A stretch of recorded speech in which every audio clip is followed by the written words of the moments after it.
Hi, and welcome back to day 3 of my 12 days of Christmas. And today we're going to be talking about coping with grief and loss during the holiday season.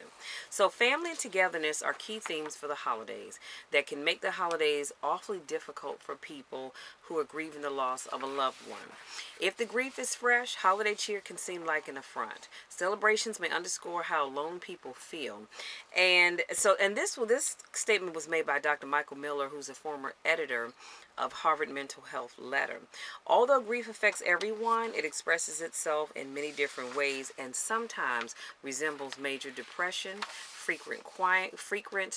I'll say that 3 times fast. Frequent crying spells, depressed mood, sleep disturbances, and loss of appetite are common during the bereavement process. Grief is not a tidy, orderly process. It is not. And there is no right way to grieve. Every person and every family does it differently. This this can cause emotions to collide and overlap, especially during the holiday season, because you will have some people that will say, well, honey, I've gotten over that. You need to get over it. No, you don't tell anybody that. Please don't do it in my presence, but don't tell anybody that. People have got to grieve the way it works for them.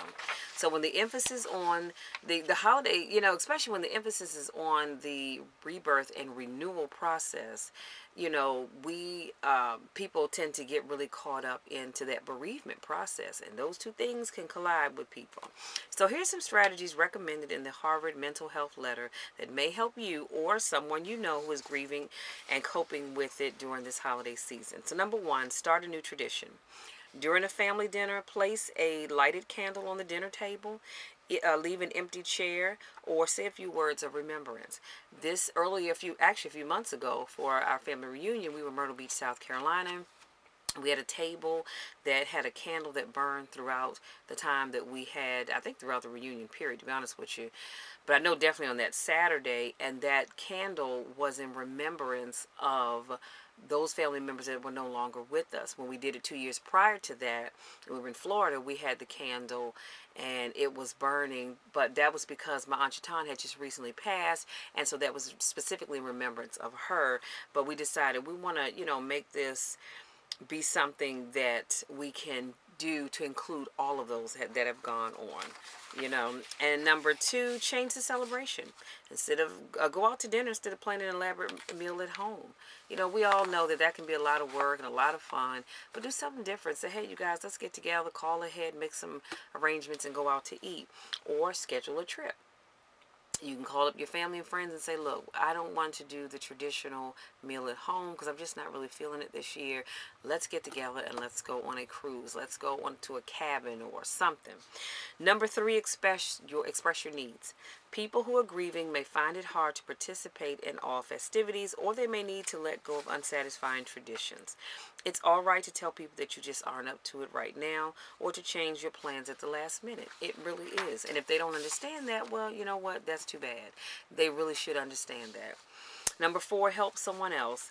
It may also help to volunteer through a charitable or religious organization, make a donation to a favorite cause in memory of the person that has passed. That could be a great tradition to start. Number 5, give yourself some time. The grieving process doesn't neatly stop at the end of 6 months or at the end of a year. Depending on the strength of the bond that was broken, grief can last a lifelong time. It really can. Nevertheless, grief does usually soften and change over time. With that, the holidays will become easier to handle. But give yourself time. Don't let anybody say, well, you know what, it's been 2 years, it's been 3 years, it's been 4 years, hell, it's been 5 or 10 years. If you have yet to get past that, that's okay. Give yourself time. Hopefully people will understand that. Okay, let me do a quick recap and I promise I'll let you be. So today I talked about coping with grief and loss during the holidays. And I gave you 5 different steps, and I'm pretty sure there are more, but these are just 5 that I have for you. So number 1, I said start a new tradition. You don't have to keep doing the same thing over and over again. Start a new tradition. Find something different to do. Okay. Number 2, change the celebration. Instead of having it at the same person's house every year, or 2 people, how many other people tend to host, do something different. Go out to eat. Go to a restaurant. Okay, we went out to eat for Thanksgiving. And actually, we were going to go out to eat, but we have. But we were going to go out to eat for Thanksgiving just to do something different. Or go on a trip. I always say a cruise, but wherever you want to go. Cabin in the woods, it doesn't matter. A beach in Maui, a beach in the Caribbean, it matters not. Do something different. Express your needs. Number 3, it's all right to tell people what you need. It's all right to say, look, I'm just not feeling this. You all go ahead and enjoy yourself, but I'm just not feeling this, okay? Number 4, help other people. Go ahead and use this time to give to a charitable organization, a reputable one now. Give to your church. I know I like to do that, but give to organizations, volunteer your services at a soup kitchen, do something in memory of the person or those persons that have passed on by helping other people. And then number 5, give yourself time. I cannot stress that enough. You have got to give yourself time. Don't let anybody tell you that you need to move on because it's been a year. It's been 2 years, 3 years, 5, 10, 15 years, hell, 20 years.